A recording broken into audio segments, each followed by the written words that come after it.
Welcome to Jetpack America, the world's most experienced jetpack training facility, where tens of thousands of first-time pilots have experienced the wonder of personal flight. The Jetblade system is comprised of two independent swiveling base plates with wakeboard-style boots, which allow the pilot to direct the jets of water coming from the sides of the feet to control steering, spins, and direction. An industrial 52-foot hose goes from the Jetblade and attaches to a standard jet ski, which serves as the engine.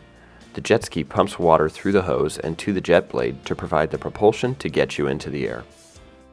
After your initial training, we'll walk you out to the beach. You'll be greeted by the beach crew, who will fit you with a life jacket and helmet. The helmet is fitted with a one-way radio so that your instructor can communicate with you during your flight. We'll give you a sound check to ensure that you can hear your instructor. The volume should be as loud as possible, but you should still be able to clearly understand what's being said. After you're all geared up, you'll proceed to the flight area. Before you enter the water, your instructor will help strap you into the boots. You'll lie down on your back, and your instructor will help you by first loosening the straps on the bindings. Put your finger through the ring on the back of the boot, and push your foot in while pulling on the ring. We'll then help you tighten up the boots. The straps should be snug but not too tight. Your instructor will ask if any of them need tightening and make the necessary adjustments for you. Once you're strapped in, we'll pull you out to a safe depth to start you up. You'll immediately notice that everything floats. Not only is your life jacket buoyant, so is the Jetblade. Once at the correct depth, you'll need to roll over onto your stomach before you begin. Roll your upper body over first, and then follow by rolling your lower body. For your first flight, your instructor will be controlling the throttle for you. By taking the throttle out of the equation for your first flight, you're able to focus on learning the fundamentals of steering and flight control, and you're able to do more advanced maneuvers since the instructor can quickly throttle you down if you get into trouble. After the engine is started, your instructor will talk to you through your walkie-talkie helmet and slowly increase the throttle to get you moving. You'll want to start in the Superman position, which is done by locking your knees and arching your back slightly to keep your face out of the water. No need to swim, just let the jets push you forward.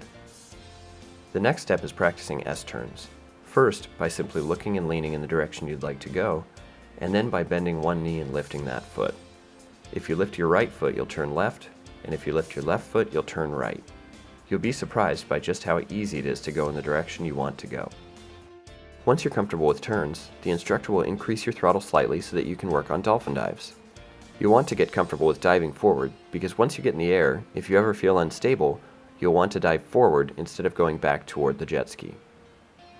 To do a dolphin dive, bend your knees and let your feet come directly beneath you. Then, straighten your legs and push down with your feet slightly. As you rise up, lean your upper body forward and dive as though you're diving into a pool. Once underwater, immediately arch your back and straighten your legs to come back out of the water into the Superman position. Once you demonstrate controlled dolphin dives, it will be time to stand up and get flying. To stand up, bring your feet underneath you and get the board flat, parallel with the surface of the water. As soon as your feet are flat, lock your knees and stand up without pushing down on or lifting your toes. Standing up should be a fairly quick but fluid motion. To stay stable in the air initially, try to maintain a straight line between your head and your feet. The board should be flat, with your weight evenly balanced on the arch of the foot, not leaning forwards or backwards.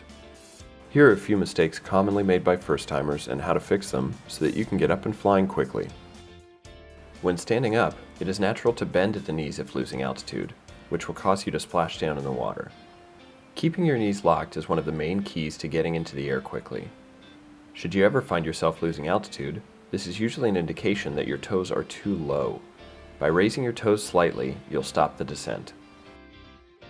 When feeling unstable, the natural reaction is to wave your arms in an attempt to maintain your balance. However, this throws your body out of axis and actually makes it more difficult to maintain stable flight. Keep your hands on your life vest in order to keep the proper vertical axis. As they rise out of the water, many first-time flyers look down. Your body will follow your head, and by looking down you'll begin to lean, possibly causing a fall. Keep your eyes on the horizon, and this will help you to maintain your balance. Once in the air, if you find yourself descending to one side, it is typically because one knee is bent, causing the angle of the jets to change, which will push you to the side. Return the board to a flat position by straightening the knee that is bent. As you become more comfortable, you can start to bend at your knees and waist and let go of your life vest. But to begin, you'll be much more stable if you hold your vest and maintain a vertical line between your head and feet, keeping your eyes on the horizon. To steer, focus on using your feet. Use very small movements and move your feet together. Be sure to always face away from the jet ski and never turn directly towards it. Colliding with the jet ski is the main thing we want to avoid. Should you ever find yourself in the water facing the jet ski, put your arms up to protect yourself as a precaution, but swing your feet around so that they are between your head and the jet ski, and this will push you away. At the beginning of your flight, you'll want to always maintain a small amount of forward momentum. Hovering is when you stop moving forward entirely, and it is very easy to begin moving backwards or fall towards the jet ski from this position. If the instructor sees you hovering for too long or moving backwards, he or she will instruct you to bring your toes down slightly to regain a small amount of forward momentum. If the hover or backwards movement is not corrected, the instructor will have to kill the throttle and drop you in the water. Remember, if you ever feel unstable and are unable to recover, just dive forward like you practiced at the beginning of your flight. It may feel natural to bend your knees or sit down, but not only does diving forward allow you to recover quickly and get back to flying, it looks good too. Once you've mastered the basics, you can start having some fun with more advanced maneuvers. Try multiple dolphin dives, or dive from higher out of the water. Swimming is a fun trick that looks great too. Pretend like you're swimming quickly as the instructor throttles you up. Practice getting comfortable in a hover, and then you'll be able to do a yaw turn. From the hover, ensure that the hose is beneath you, and lift one toe while you push the other down. Make sure you keep the hose directly underneath you, as wide turns will cause the hose to lay over itself, temporarily restricting the flow of water. You want to spin around the axis of the hose, keeping the hose vertical. Once you get these down, underwater spins will be a breeze.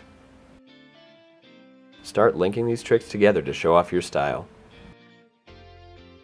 This is just the beginning of many tricks you can do with Jetpack America. See you in the sky.